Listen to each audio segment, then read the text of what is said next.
Good evening, everyone. I want to welcome you to our Bible study tonight. Thank you so very much for joining us. We've been getting along pretty good. I hope you're enjoying these studies. I just read the Bible. I just read the Bible, and I try to explain it as best as I understand it. The last time, I think, toward the last of the program there, when time was almost up, I believe I made a mistake or a slip of the tongue or whatever. But I went back and I looked, because we're in 1 Corinthians 15, and it's the resurrection chapters. And I went back and I did a little bit more studying on it, so I have a little bit more of an explanation tonight than I had the last time. It was right at the end of the program, so I don't think it messed anybody up too much. But anyway, we had began in 1 Corinthians 15 the last time, and it is called the resurrection chapter.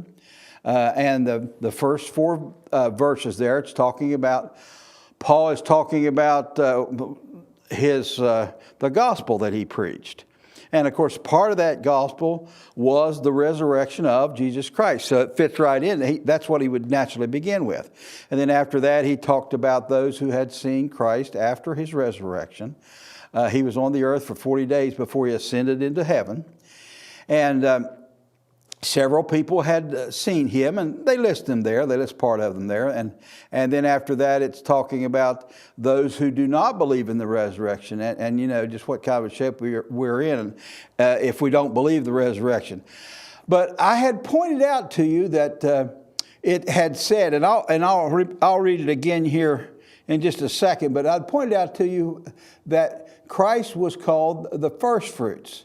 And that's an indication that God is going to have these resurrections, and there's more than one resurrection. He's going to have these resurrections of the saints or the believers, the ones that believe in him over all the centuries, the ones that believe. That includes before Christ died and as well as after Christ died. But it was all the believers. Their resurrection is going to be patterned after the harvest season. That was in Jerusalem that time. They had, if you'll remember, I explained it to you. I went back to the Old Testament and read some of this to you the last time. They had the harvest of the first fruits where they had planted their, I believe barley was their first crop that come on. And of course it came up in the green stalks or the green shoots. And they were to watch that, and when it was just about to turn, the whole field about to turn ripe, every so often there would be a ripe shoot of barley. Well, they were to go out and they were to cut that individual shoot of barley, and they were to gather it up, and they were to put it in a bundle, and that would be their sheaf, and they were to take that sheaf before the priest and offer it to the priest, and that's what they called the first fruits offering. And then after that, then it would be the main harvest, where they would harvest the rest of the field when it got ripe. And then during that main harvest, they were not supposed to harvest all the way out to the edges of their field or the corners of the field, as it says. And whenever they were harvesting, they were gathering up the stalks and all that stuff, and probably piling it on a sled or a carriage of some kind, a wagon, and to take it off to the threshing floor to beat out the grain and let the wind blow the chaff away from part of it. But anyway, if they dropped, if a person was carrying some over to put on the wagon, if they dropped some of it, they were not to pick it up. And if the wagon accidentally hit a bump on its way out and dropped some off into the field, they were not to pick that up. It was called the gleanings. So they were to leave that gleanings and the edges of the field for the poor. That was God's program for the poor. But they had that first fruits was one harvest, the main harvest was the second harvest, and in the third harvest was the edges of the field and the gleanings. So we had gone up and we had read this part of this last time, but I want to go back and I want to start in verse 22 because this gives us a place to dig in here this evening. It says here, 1 Corinthians 15, verse 22.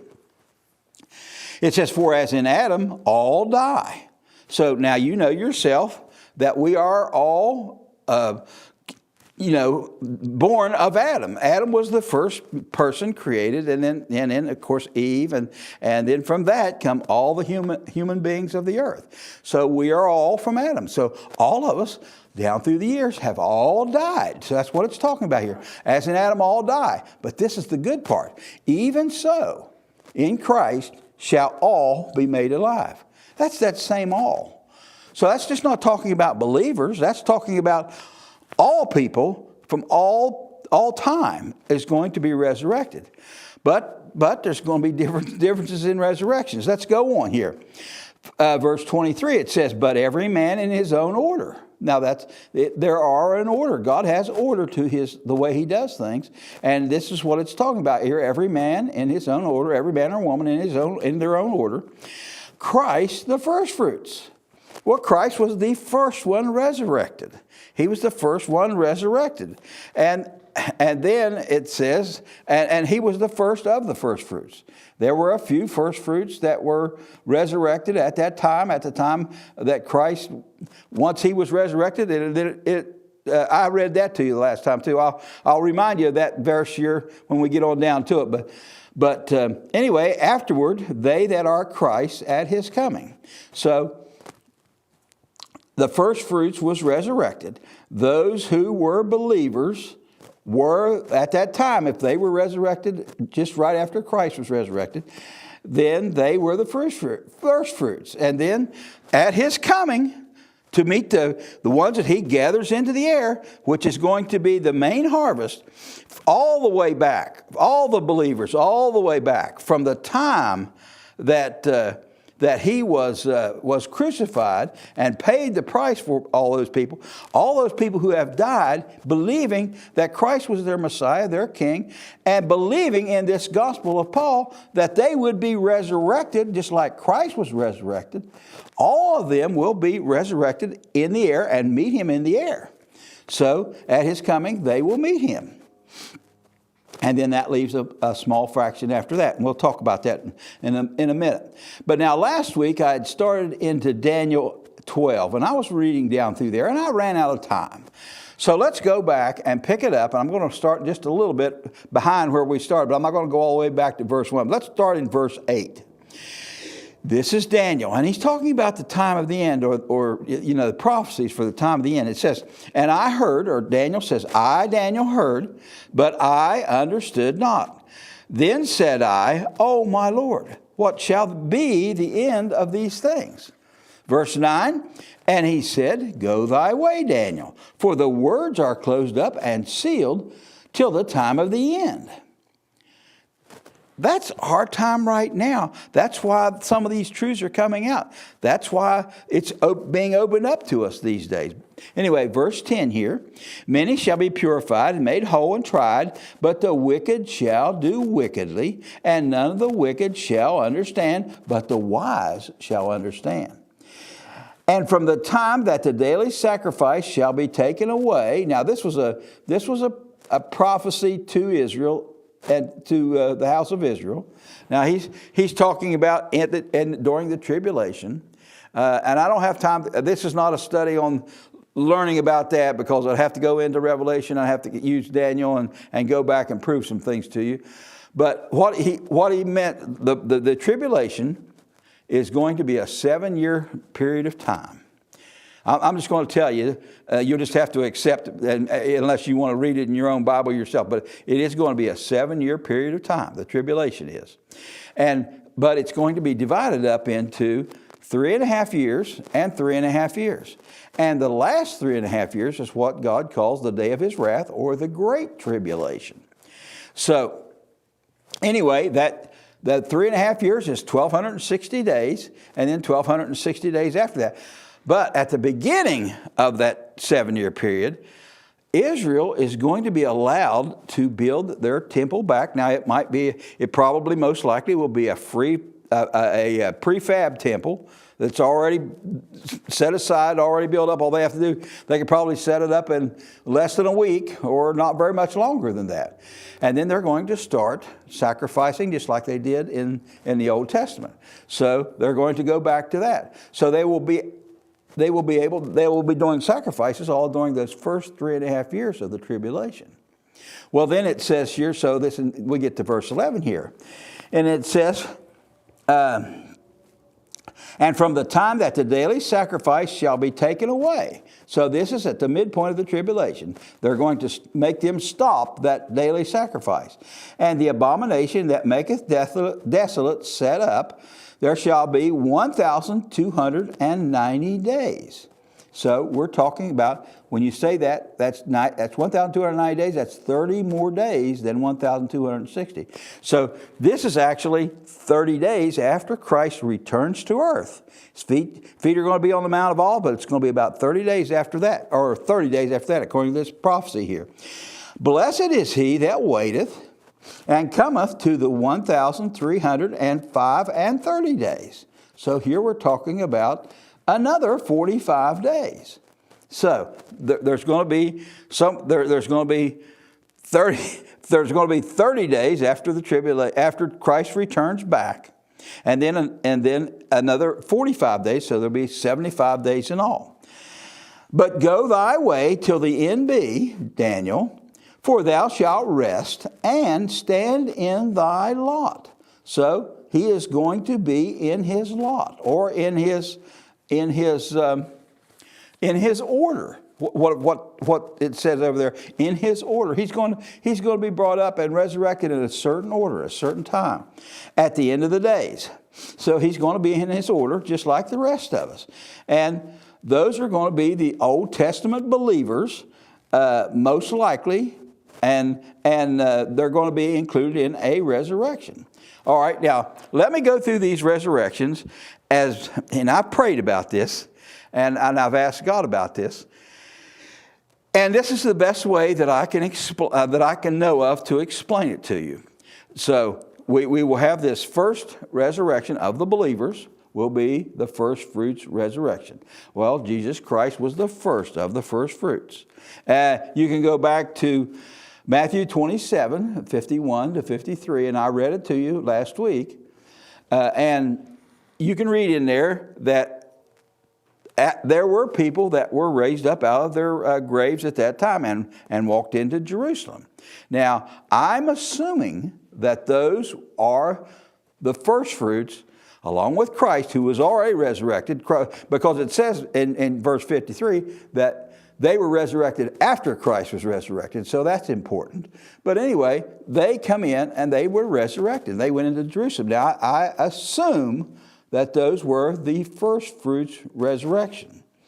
Okay, and then we go on to the main harvest. And these are the ones who have believed in Jesus Christ all down through the years, just like I said.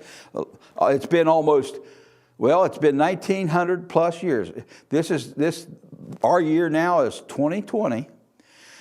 Christ died in 029. He was crucified in 029.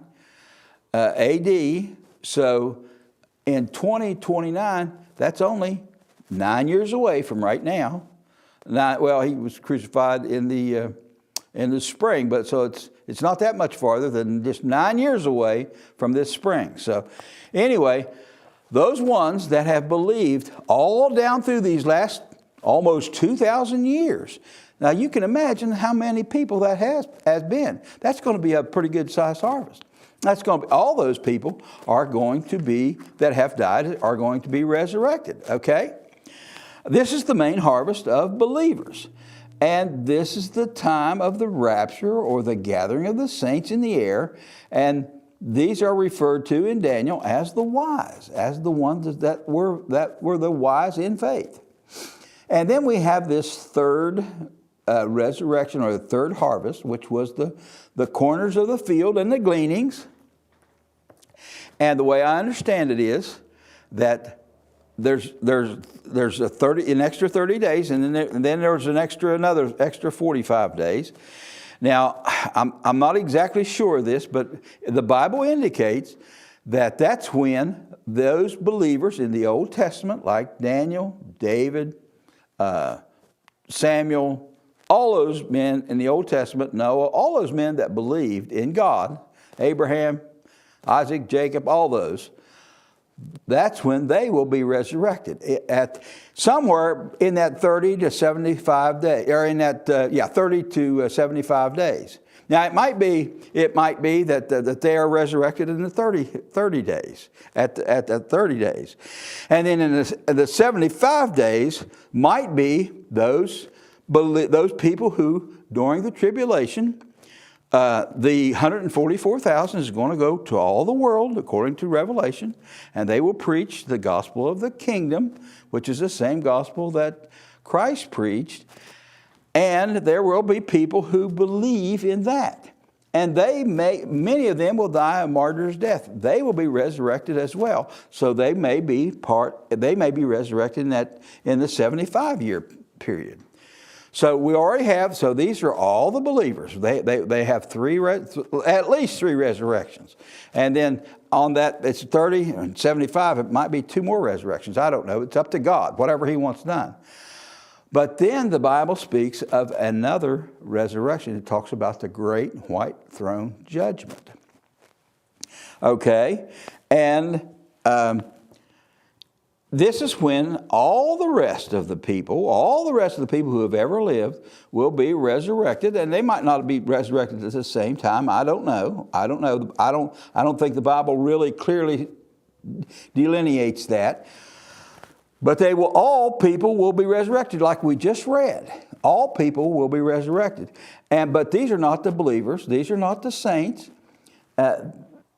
And it says that they probably will not, they will not be resurrected all at the same time. Let's read John 5:28 and 29 here, because this gives us a little bit of an indication. John 5:28, it says, and these are Christ's own words. It says, "Marvel not at this, for the hour is coming in the which all that are in the graves shall hear His voice." So here Jesus Christ is saying the same thing. All. He doesn't say all believers. He says all people. And verse 29, "And shall come forth they that have done good unto the resurrection of life." These are the believers. "And they that have done evil unto the resurrection of damnation." So there you have it with the Lord's own words right there in your own Bibles. So that's as best of an explanation of the resurrections that I can tell you for right now. Going on here in 1 Corinthians 15, verse 24. "Then cometh the end, when He shall have delivered up the kingdom to God." That's talking about the Father, or even the Father. Talking about the Father, "when He shall have put down all rule and all authority and all power." And now this is a time that we're talking about. Okay, we've come up the first 6,000 years, or approximately 6,000 years. We've had the tribulation. Jesus Christ comes back to earth, puts His feet down on the Mount of Olives, starts ruling in Jerusalem, sitting on the throne of David. Starts ruling Israel first of all. Then over time He takes over the whole earth, of the whole world. And He rules for 1,000 years on the earth. And then at the end of that, so we're talking about that's a 7,000-year plan. At the end of that, Satan will be let loose for a small period of time. It says for a small period of time. And then once Satan does his damage, then after that, Christ's kingdom, or the throne of David and Christ's rule will go right on into eternity in a new heaven and a new earth. But then sometime after that, it seems like Jesus Christ is going to deliver everything to the Father for His glory. Now that's kind of what I get from that. Let's go on here, verse 25. "For He must reign," Jesus Christ must reign, "till He, God the Father, puts all enemies under His feet," under Jesus Christ's feet. Christ is going to reign on earth till He has subjected all people under His feet. Let's look over in Revelation 20 and read a few verses here in Revelation 20. Starting in verse 7. "And when 1,000 years are expired," this was after the millennium, this is the end of the 1,000 years. This is what I was talking about there when Satan's going to be let loose. It says, "Satan shall be loosed out of his prison, and shall go out to deceive the nations, which are in the four quarters of the earth," or all over the earth, Gog and Magog, to gather them together to battle, the number of whom is as the sand of the sea. So there's going to be tons of people. Now you can imagine, there's going to be 2,000 years of no sickness, probably no death, to tell you the truth. There probably will not be any death. It will be like, you remember back in the early parts of the Bible where these people lived for 900 and 1,000 years and almost to 2,000 years? That's the way it's going to be. When Christ comes back, He's going to restore everything the way it was. So people will probably not die physical deaths at that time. I mean, I don't know.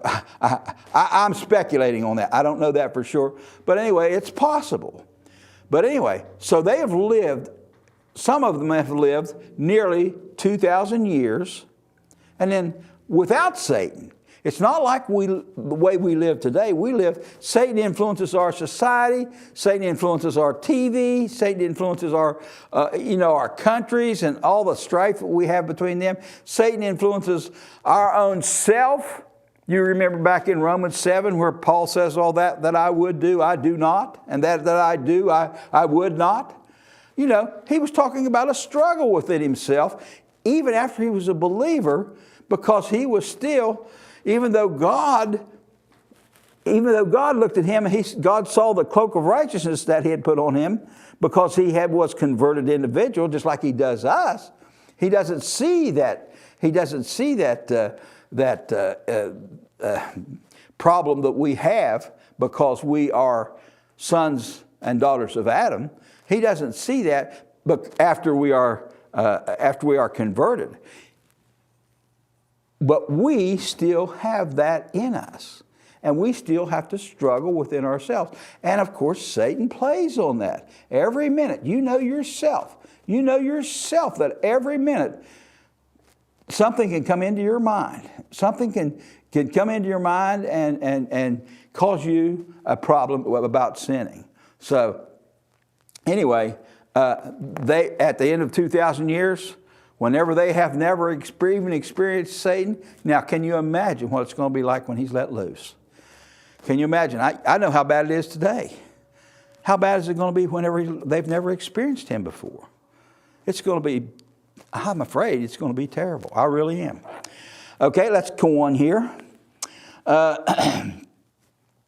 He's going to gather them to battle, the number as the sand of the sea, which is a big number. And they went up on the breadth of the earth and compassed the camp of the saints about. In other words, they surrounded the camp of the saints, which were in Jerusalem, the beloved city, which is Jerusalem. And fire came down from God out of heaven and devoured them. God didn't mess around, not this time. God did not mess around. He just sent fire down and He devoured them. And verse 10, and the devil that deceived them was cast into the lake of fire and brimstone, where the beast and the false prophet are, and shall be tormented day and night forever and ever. That's what your Bible says. That's what your Bible says. Okay, back to 1 Corinthians 15. Verse 26, the last enemy that shall be destroyed is death. For He hath put all things under His feet. God has put all things under Christ's feet. But when He saith all things, or when God says all things are put under Him, it is manifest, or it's open, or it's understood that He, or God the Father, is accepted. Well, He doesn't put Himself under Jesus' feet. That's what it's talking about there. He's accepted from what He's saying here. He is making an exception there. Which put all things under Him. So he that put all things under Him, under Jesus Christ, is accepted. Okay, let's look over here and see some of these verses, other verses that indicate this same thing. And these in the Old Testament, some of this prophecy, these are prophecies, and they're going to be fulfilled. Let's look at Psalm 110, verse 1. And a lot of people don't think David is a prophet, but David is a prophet. He writes a lot of prophetic things. This particular psalm, Psalm 110, verse 1, is a very interesting psalm in that in the Old Testament, whenever the people of Israel, whenever they wrote down the Lord's name, it was YHWH, all capital letters. It's a tetragrammaton, all capital letters. Well, King James picked it up and they made it GHVH. So consequently, that's where we get Yahweh, because we in this modern age, we put in vowels. We put in Yahweh and we put in Jehovah, because we don't know how it was pronounced. We still don't know how it was pronounced. We're hoping that we got it right, but we don't know, because they thought that his name was too holy and too righteous to pronounce. So they didn't say it out loud. They just wrote it, and they wrote it YHWH. So anyway, in the King James Version of the Bible, whenever you're going along in the Old Testament, when it says Lord, all caps, L-O-R-D, all capital letters, that's talking about YHWH or JHVH, whichever way you want to look at it. So in this particular psalm, though, it doesn't mean the Lord. It doesn't mean the Lord. In this particular psalm, the Lord takes a lower position, and the Father takes a higher position. So in this one it says, the Lord said unto my Lord. The Lord, all caps, which is the Father, said unto my Lord, capital L-O-R-D, lowercase, that's Jesus Christ. The Father said to Jesus Christ, sit thou at my right hand, my Son, sit thou at the right hand, until I make thine enemies make thine enemies thy footstool. Okay, it says kind of the same thing here in Hebrews 1. Hebrews 1, let's read the first 3 verses here in Hebrews 1. God, who at sundry times and in diverse manners spake in times past unto the fathers by the prophets. So this verse right here is saying that at various times in the past and in diverse manners, or different manners, so God has used different ways to deal with man in certain eras. In a certain era, he deals with him this way. In a certain era, he deals with him this way. Certain era, he deals with him this way. And they're not exactly the same. No, they're not. He's the same God. He doesn't change, but he deals with man in a different way. Anyway, going on here, verse 2, hath in these last days spoken unto us by his Son, whom he hath appointed heir of all things, by whom he also made the worlds.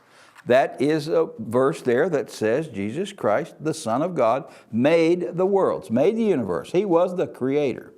Verse 3, who being in the brightness of his glory and the express image of his person, and upholding all things by the word of his power, when he had by